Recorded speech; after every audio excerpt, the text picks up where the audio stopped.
ओला dock YouTube channel को subscribe करें और बेल आइकॉन को दबाना मत भूलें।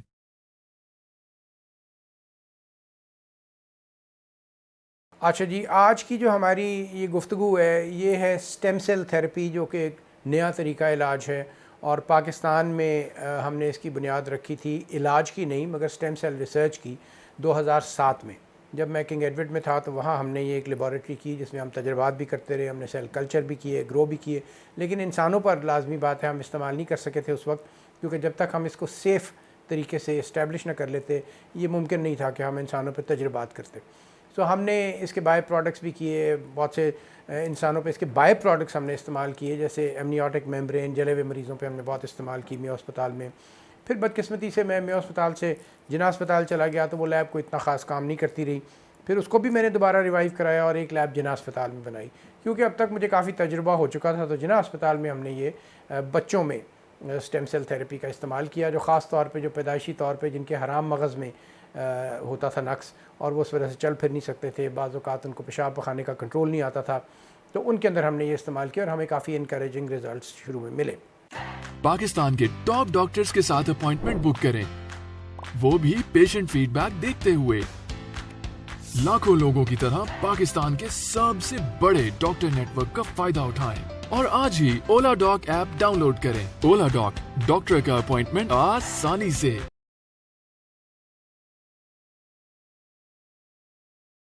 फिर ये टेक्निक्स बेहतर होती गई, हमने कुछ ऐसे पैथोलॉजिस्ट तो नहीं, पीएचडी साइंटिस्ट अपने साथ रख लिए जिनका तजुर्बा स्टेम सेल में था। अमेरिका में एचईसी के थ्रू उन्होंने पीएचडी की और वहाँ पर उन्होंने पोस्ट डॉक्टरेट अपना स्टेम सेल थेरेपी में ही काम किया, तो हमने उन लोगों को साथ शामिल किया और फिर हमने ये प्राइवेट सेक्टर में रमज़ान अली अस्पताल में एक लैब बनाई। मकसद था कि कॉस्ट इफ़ेक्टिव भी हो, लोगों की पहुँच से बाहर भी ना हो जाए, और हम इसको सक्सेसफुली पिछले 3-4 साल से 4 साल बल्कि अब हो गए हम इसको चला रहे हैं। फिर आहिस्ता आहिस्ता, जैसे आपको पता है कि दुनिया में बहुत नए तजुर्बात होते हैं, नया इल्म क्रिएट होता है, नए मैकेनिज़्म डेवलप होते हैं, तो हमने फिर इंटरनेशनल राब्ते शुरू किए और ये एक इंटरनेशनल स्टेम सेल ग्रुप है इसका के नाम से, जो करता है clinical applications in stem cell. इनसे हमने अपना एक एमओयू साइन किया, इनसे दुबई जाके हमने मुलाकात की, ये वहाँ वर्कशॉप करा रहे थे, इनकी वर्कशॉप का कंटेंट देखा। फिर हमारा इनसे एक बड़ा एक्सटेंसिव एग्रीमेंट हो गया जिसमें ये हमें फ़र्दर ट्रेनिंग भी देंगे, हमें ये अपनी यहाँ पर लोकल प्रोडक्शन में मदद करेंगे ताकि वो चीज़ें जो हम बाहर से इंपोर्ट करके यूज़ करते हैं उनमें भी हम खुद कफ़ील हो जाएं। सो एक लॉन्ग टर्म प्रोग्राम है जिसमें हम डॉक्टर्स को ट्रेन भी करेंगे और अल्टीमेटली हम इनके ट्रेनिंग पार्टनर्स बन जाएंगे और हम लोगों को यहाँ पर ख़ुद भी ट्रेन करेंगे, क्योंकि हमारा मकसद ये है कि स्टेम सेल थेरेपी मुस्तकबिल की बुनियादी ये है। गो कि अभी इसके इस्तेमाल कम है, लेकिन अगर आप इसको एक तालीमी एतबार से देखें और अगर आप हकीकत के रूप में देखें तो अगले 10 से 12 साल में ये तमाम तरीका इलाज को तब्दील कर देगा और कन्वेंशनल मेडिसिन जो है वो बहुत से ज़राए से बिल्कुल एक तरह से कहा जाए कि ऑब्सोलीट हो जाएगी, बारिंग फ्यू एरियाज़ जैसे अब सर्जिकल इंटरवेंशन हैं वो तो अपनी जगह बहरहाल रहेंगी, लेकिन उनमें भी जिस तरह आप ट्रॉमा में अगर किसी को चोट लग जाए और उसका ज़ख़म मुंदमिल ना हो रहा हो तो उसमें हम स्टेम सेल लगाते हैं जिससे वो बहुत जल्दी बेहतर हो जाता है। इसी तरह जले हुए लोगों में, जले हुए बच्चों में हम स्टेम सेल लगाते हैं, जो स्किन के ऊपर स्कार्स बन जाते हैं जलने के बाद, उनको ख़त्म करने के लिए स्टेम सेल इस्तेमाल किए जा सकते हैं, जो फ़िलहाल सर्जरी और स्टेम सेल एप्लीकेशन का एक मिला जुला इस्तेमाल है। लेकिन फ्यूचर में जैसे मैं बता रहा हूँ बहुत सी बीमारियाँ प्योरली स्टेम सेल की बुनियाद पर ट्रीट की जाएंगी। फ़िलहाल जो बीमारियाँ इनसे हम इलाज कर रहे हैं वो बीमारियाँ जिनका कोई और ख़ातिर का इलाज अवेलेबल ही नहीं है, ना आप उनको करेक्ट कर सकते हैं, आप सिर्फ उनमें आप मरीज़ की अलामात को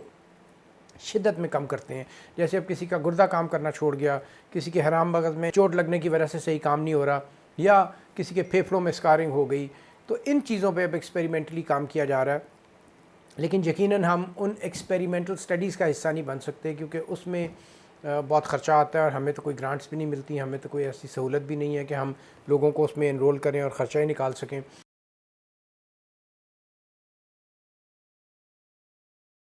तो इसलिए हमने ये एग्रीमेंट करने की एक बुनियादी वजह ये भी थी कि दुनिया में हुई रिसर्च को हम इम्प्लीमेंट करें पाकिस्तान में, और बजाय हम ये कि अपने लिमिटेड रिसोर्स की वजह से हम प्राइमरी रिसर्च करें, हम कम से कम दुनिया में होने वाली रिसर्च के फ़वाइद यहाँ के लोगों को پہنچا سکیں، اور اس طرح ہم گریجولی اس پروگرام کو ڈیولپ بھی کریں، ایکسپینڈ بھی کریں، اور لوگوں کو پراپر ٹرین کر کے اس قابل کریں کہ وہ اسٹیم سیل ٹریٹمنٹ کر لیں، نہ کہ یہ بھی ایک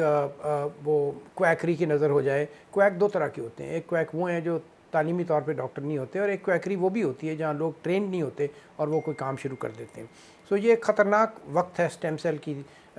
پروگریس میں، جہاں پر یہ عین ممکن ہے کہ یہ مس یوز بھی کیا جائے، اس سے لوگوں کو نقصان بھی پہنچے۔ تو اس سلسلے میں اب ہم ایک انٹرنیشنل آرگنائزیشن کے ساتھ کولیبریٹ بھی کر رہے ہیں، اور ہمارا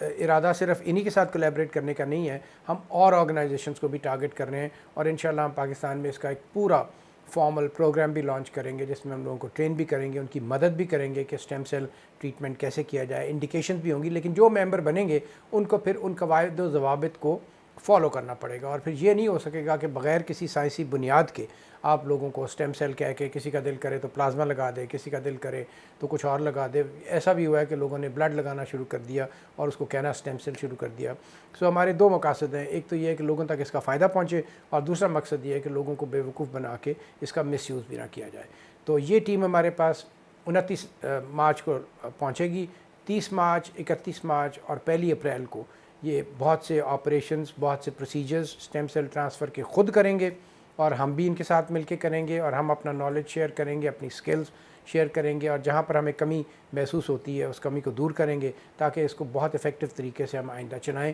اور مجھے پوری امید ہے کہ یہ ایک نئے باب کا اضافہ ہوگا، اور پاکستان میں بھی ہم ہمیشہ کی طرح سائنس میں پیچھے نہیں رہیں گے، اور انشاءاللہ اس ٹیکنالوجی میں ہم